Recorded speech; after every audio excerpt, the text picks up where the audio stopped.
Quand la nuit tombe sur nos vallées, je lève les yeux, mon cœur exalté. Chaque étoile murmure ton nom. Jésus-Christ revient, c'est ma chanson.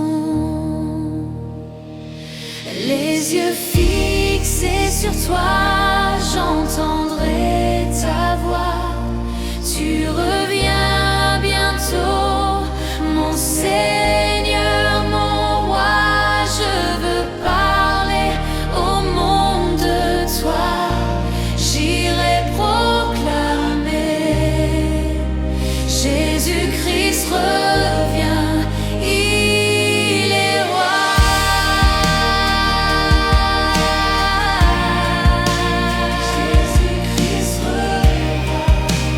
Jésus-Christ revient, il est roi.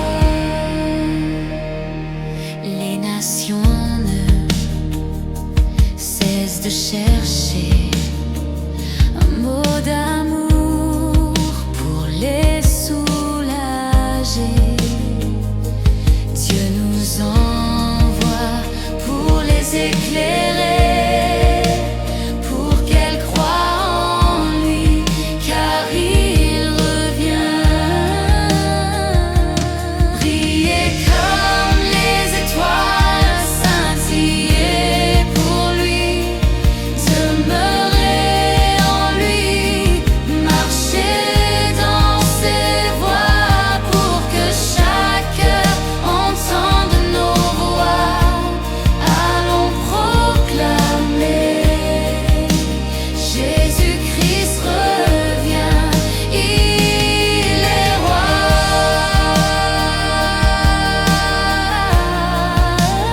Jésus-Christ revient, Jésus-Christ revient, il est roi.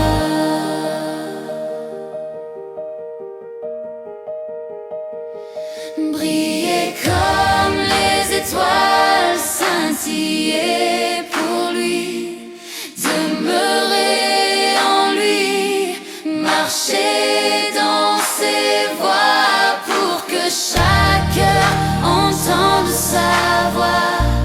Allons proclamer Jésus-Christ revient, il est roi.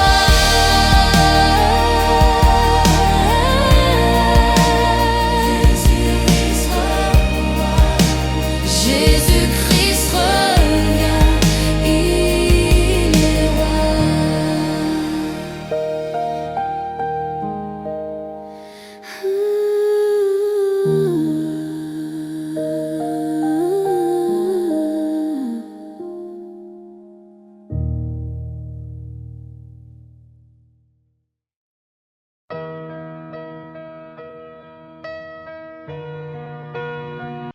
On parle souvent de sécurité, protéger nos maisons, nos biens, nos proches, mais aujourd'hui, nous allons réfléchir à une autre forme de protection plus essentielle encore, celle de notre cœur, de notre esprit et de notre destinée éternelle.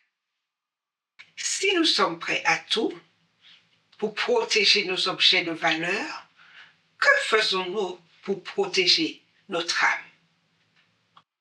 Protéger ce qui est important pour vous, lit-on sur un panneau devant une maison. En général, les choses importantes sont bien protégées. On ferme les maisons et les voitures à clé. On dépose l'argent à la banque.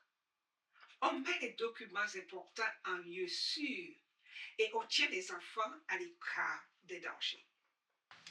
En 1990, des voleurs ont dérobé à Boston des œuvres d'art d'une valeur de $2 millions. Les malfaiteurs n'ont jamais été appréhendés et les œuvres d'art n'ont jamais été retrouvées. Pourtant, les œuvres d'art, les montres, l'argent ne valent pas grand-chose au regard de l'éternité. Toute personne vivante aujourd'hui, est engagé dans une bataille pour quelque chose d'une immense valeur, la destinée éternelle. Le sceau de Dieu et la marque de la bête seront tous deux placés sur le front, sur l'esprit des individus.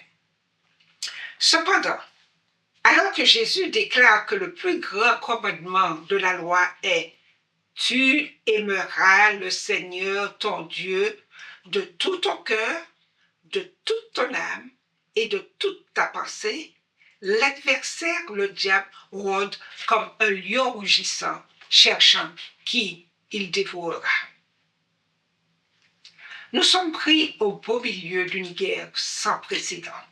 Et le dragon fut irrité contre la femme, et il s'en alla faire la guerre au reste de sa postérité et à ceux qui gardent les commandements de Dieu et qui ont le témoignage de Jésus. Et nous trouvons ceci dans Apocalypse 12, verset 17. À n'en point douter, cette guerre fait rage en ce moment même. Que faisons-nous donc pour protéger notre esprit, notre cœur et notre famille au milieu d'une attaque généralisée? Jésus s'adresse à son peuple vivant dans les derniers jours de la terre. Il dit dans Apocalypse 3, versets 15 et 16, « Je connais tes œuvres. Je sais que tu n'es ni froid ni bouillant. Puisses-tu être froid ou bouillant? Ainsi, parce que tu es tiède et que tu n'es ni froid ni bouillant, je te vomirai de ma bouche. » Apocalypse 3, versets 15 et 16. Il cite ensuite les croyants à la fin des temps qui se félicitent. « Je suis riche, je me suis enrichi, je n'ai besoin de rien. » Un avertissement aussi solennel devrait faire réagir le peuple de Dieu. Jésus s'adresse à l'Église en ces termes. Tu n'as aucune idée de la gravité du péril de ta condition. Il ne s'agit pas là d'un avertissement qu'on peut rejeter comme s'il s'appliquait à quelqu'un d'autre. Le message laodicéen s'adresse à l'ensemble du peuple de Dieu. Et dans les paraboles de Jésus, Ellen White a écrit « Beaucoup parmi ceux qui se disent chrétiens ne sont que des moralistes. Ils ont refusé le don qui seul pouvait faire d'eux de dignes représentants de Jésus ici-bas. L'œuvre du Saint-Esprit leur est totalement inconnue et ils ne suivent pas la parole de Dieu. Les principes du ciel, distinguant ceux qui sont unis au Christ de ceux qui font corps avec le monde, sont presque indiscernables dans la vie de tous les jours. Les soi-disant disciples du Maître ne forment plus qu'un peuple particulier, séparé de tous les autres. La ligne de démarcation est floue. Ils se soumettent aux coutumes du siècle et vivent dans l'égoïsme. L'Église s'est jointe aux incroyants pour violer la loi de Dieu, alors que ceux-ci auraient dû se joindre à l'Église pour l'observer. Elle continue en disant, chaque jour, c'est l'Église qui se convertit au monde. Cette déclaration donne à réfléchir, surtout si l'on tient compte de ce que l'apôtre Paul a écrit à l'Église de Rome. Je cite, « Et l'affection de la chair, c'est la mort, tandis que l'affection de l'esprit, c'est la vie et la paix. Car l'affection de la chair est inimitié contre Dieu parce qu'elle ne se soumet pas à la loi de Dieu et qu'elle ne le peut même pas. Or, ceux qui vivent selon la chair ne sauraient plaire à Dieu. » Nous trouvons ceci dans Romains 8, versets 6 à 8. Chers amis, il ne peut y avoir de sécurité spirituelle en dehors de l'abandon total à Jésus. Heureusement, Paul n'a pas laissé les croyants de Rome sans espoir. Il a écrit, « Si vous vivez selon la chair, vous mourrez. Mais si par l'Esprit, vous faites mourir les actions du corps, vous vivrez. Romains 8, verset 13. Le retour de Jésus est imminent. Cet événement exige une véritable préparation du cœur de la part du peuple de Dieu. Nous vivons en ces temps difficiles. Il est impératif que chaque chrétien s'assure que son cœur est uni au cœur du ciel. Le ciel ne peut rien faire de plus pour vous convaincre de votre immense valeur aux yeux de Dieu. Dieu a fait le plus grand don possible lorsqu'il a donné son Fils unique. Nous trouvons ce verset dans Jean 3, verset 16. Si vous voulez recevoir ce don, il est à vous.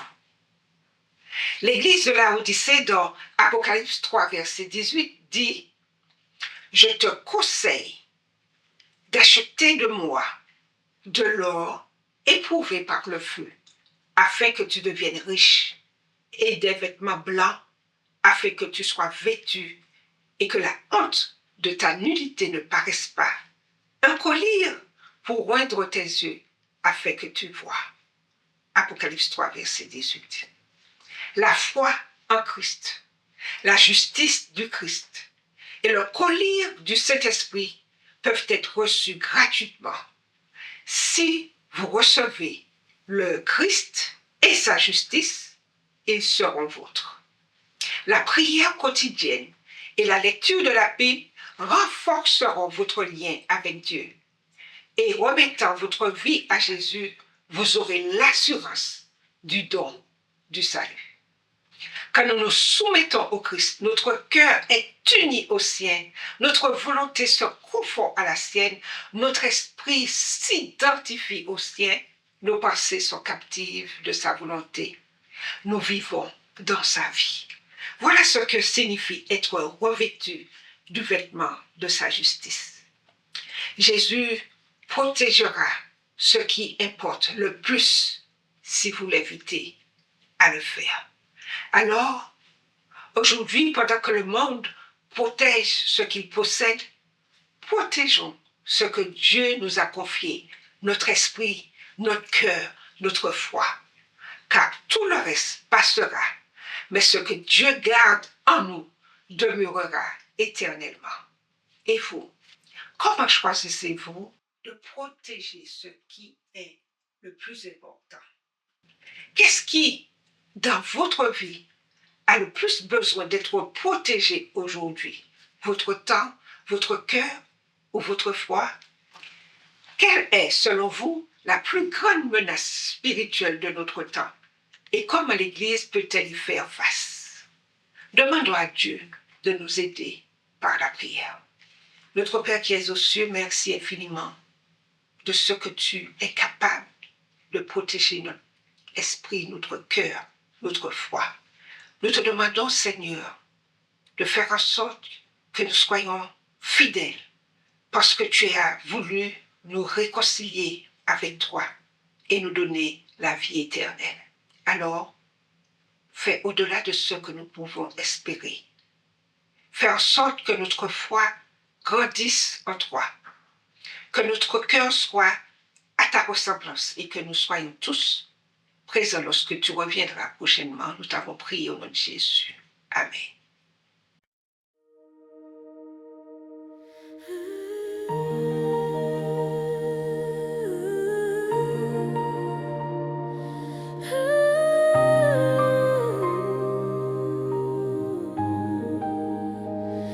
Quand la nuit tombe sur nos vallées, je lève les yeux, mon cœur exalté.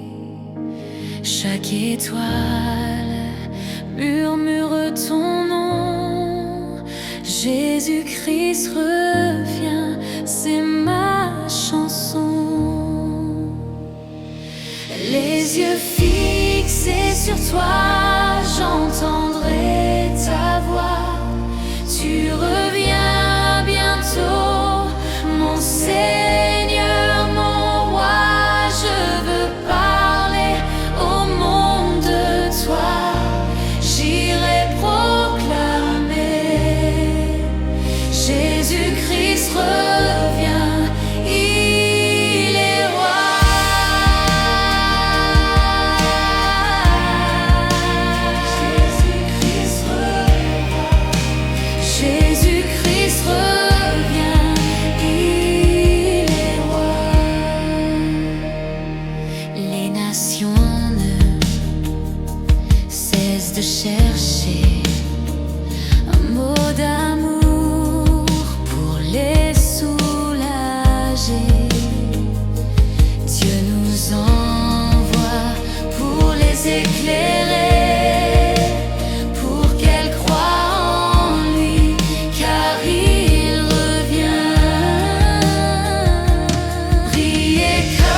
brille.